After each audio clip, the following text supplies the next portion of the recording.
Come over for a little poetry recital? Well, good. I just happen to have one for you.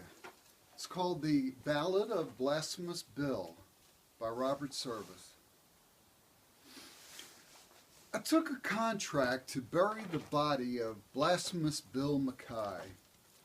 Whenever, wherever, or whatsoever the manner of death he die, whether he die in the light of day or under the peak-faced moon, in cabin or dance hall, camp or dive, in mucklucks or patent shoon, on velvet tundra or virgin peak, by glacier, drift, or draw, in muskeg hollow or canyon gloom, by avalanche, fang, or claw, by battle, murder, or sudden wealth, by pestilence, hooch, or lead, I swore on the book I would follow and look till I found my tombless dead.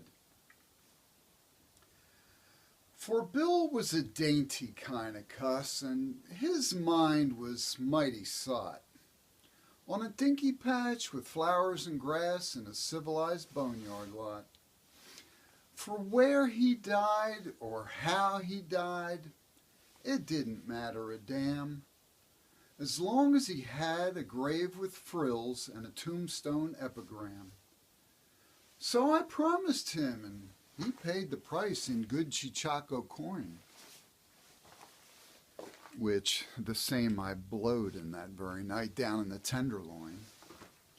Then I painted a 3-foot slab of pine, here lies poor Bill Mackay, and I hung it up on my cabin wall, and I waited for Bill to die. Years passed away, and at last one day came a squaw with a story strange of a long deserted line of traps way back at the Bighorn Range, of a little hut by the Great Divide and a white man stiff and still, lying there by his lonesome self. And I figured, it must be Bill.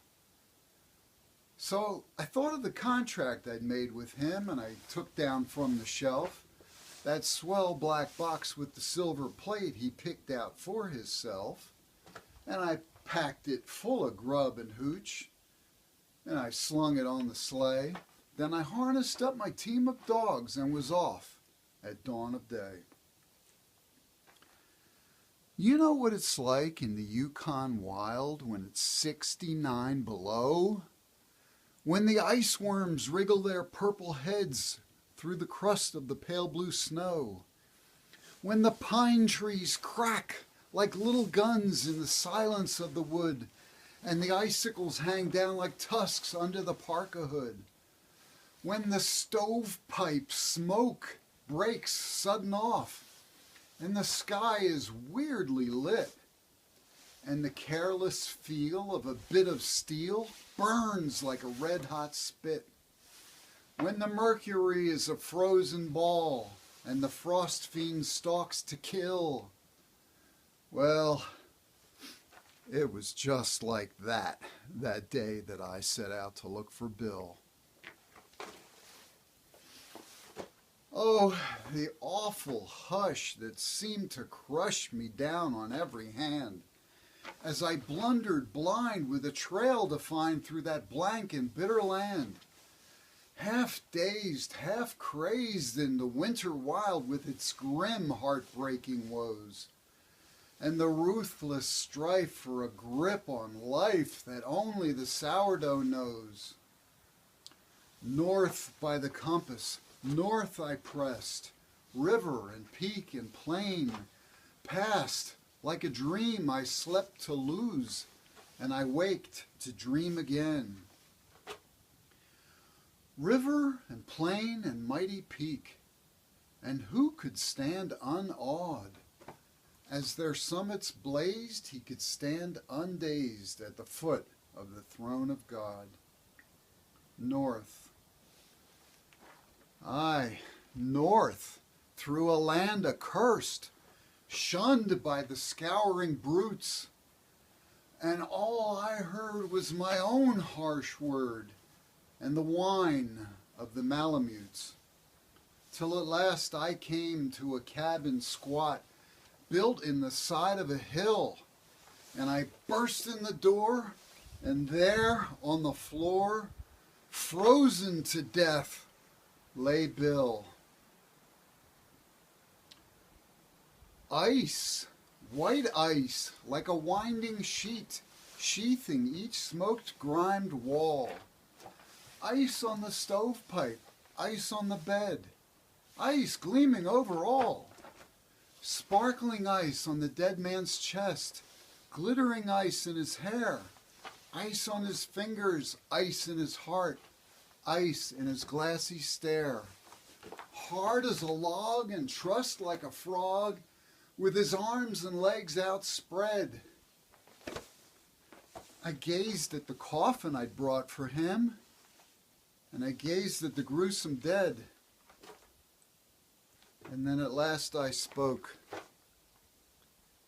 Bill liked his joke, but still, gall darn his eyes, a man had ought to consider his mates in the way he goes and dies. Have you ever stood in an Arctic hut in the shadow of the pole, with a little coffin 6x3 and a grief you can't control?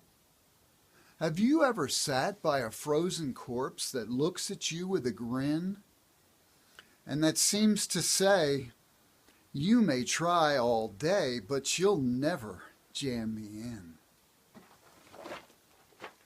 I'm not a man of the quitting kind, but I never felt so blue. As I sat there gazing at that stiff and studying what I'd do,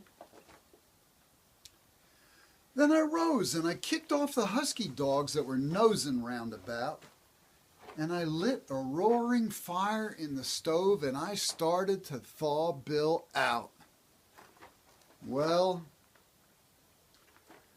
I thawed and thawed for 13 days, but it didn't seem no good. His arms and legs stuck out like pegs as if they was made of wood. Till at last I said, it ain't no use. He's froze too hard to thaw. He's obstinate and he won't lie straight. So I guess I've got to saw. So I sawed off poor Bill's arms and legs, and I laid him snug and straight. In that little coffin he picked himself with a dinky silver plate, and I came nigh near to shedding a tear as I nailed him safely down. Then I stowed him away on my Yukon sleigh, and I started back to town. So I buried him as the contract was, in a narrow grave and deep. And there he's waiting the great cleanup when the judgment sluice heads sweep. And I smoke my pipe and I meditate in the light of the midnight sun. And sometimes I wonder if they was the awful things I'd done. And as I sit and the parson talks, expounding of the law, I often think of poor old Bill and how hard he was to saw.